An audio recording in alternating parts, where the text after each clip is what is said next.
Book of Heaven, Volume 34, March 18th, 1937.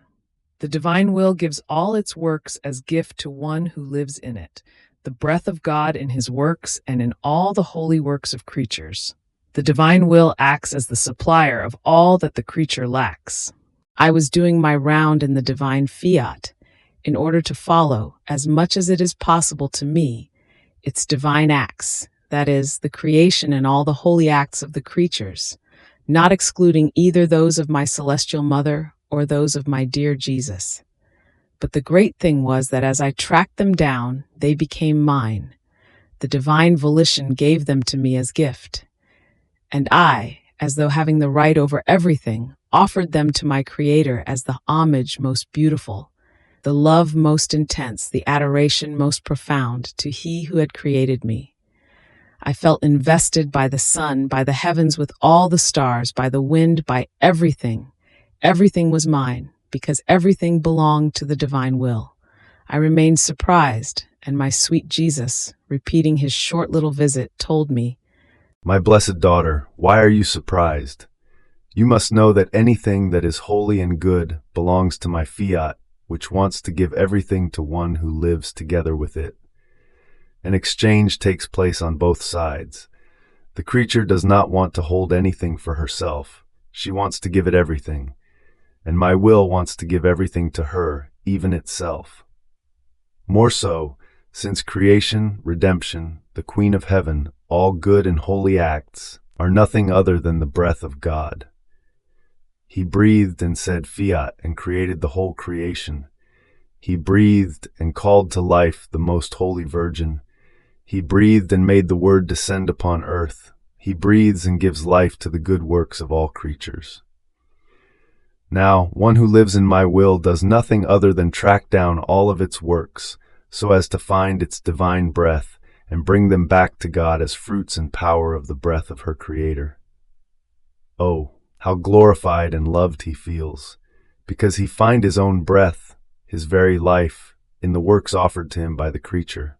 And as many times as she goes around in his works, so many times does he feel his life, his glory, his love being given back to him. And oh, how he longs for these presents, because he feels that which he gave being returned to him. He feels loved back in his works as he has loved. He feels his love and power being recognized, and his divine satisfaction is so great that he pours torrents of love and of graces into the one who has known his works and his love. Here is why, my daughter, as the creature lives together with it, my will, with incomparable love, gives her all it possesses as gift, renders her the owner of everything. In fact, if one does not possess something, he does not have the right to give it to others. And therefore my will, giving her everything as gift, gives her the power to be able to give to her Creator and to receive, redoubled, his requital. But only when she recognizes our works, esteems them, loves them, then is she granted this gift. Love gives her the right to make what belongs to the eternal will her own. If my will were unable to give to the creature as gift everything that belongs to it, it would feel hindered in its love, separated in its works, because it would not be able to say, "What is mine is yours. Whatever I do, you do as well." My will would not tolerate this. It would say, living together, forming the same life, and not being able to give her everything, this is impossible for my love. It would be as if I could not trust her. No, no, I want to give everything to one who lives in my will. You must know that the love of my fiat toward one who lives in it is so great that if the creature, not out of her own will, but out of weakness and impotence, does not follow all the acts of my will, or due to necessity of sufferings or else, her life does not flow in it. Its love is so great that it does what the creature should do. It makes up for her in everything. It calls her back to the attitude, the order, the love of my will, so that the soul may be stirred and resume her life together with it. And it does this so that the human life may not be divided or separated from its own.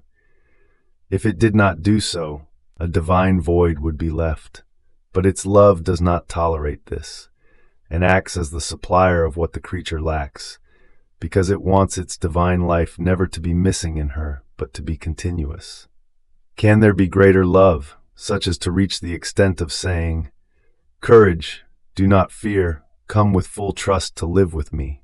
Trust me, and even if you should fall short of flowing constantly in my fiat, I will compassionate you, and I myself will take on the operating part that you cannot do, and I will make up for you in everything." The kingdom of my will is kingdom of love, of trust, of accord on both sides. Fiat.